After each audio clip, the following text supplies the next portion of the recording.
Guys welcome to my new mini blog. আজি মই আৰু মোৰ ভণ্টি দুজনী গৈ আছো ভীমাশংকৰ মন্দিৰলৈ। আমি মন্দিৰৰ গেটেৰি সোমাই দোকানবোৰ পাই গলো। দোকানৰ পৰা আমি ভগৱানক পূজা কৰা বস্তু দুটামান কিনি ললো, ধূপ ফুলবোৰ।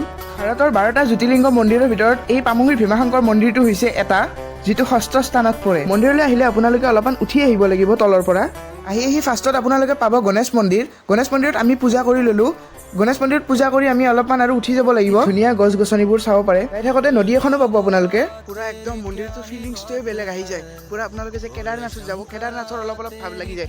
ইফালে আহি গ'লো আমি মন্দিৰৰ মেইন গেট, যিফালেদি আমি সোমাই আহিলো। সোমাই আপোনালোকে অলপ আহিলে পাই যাব পানী।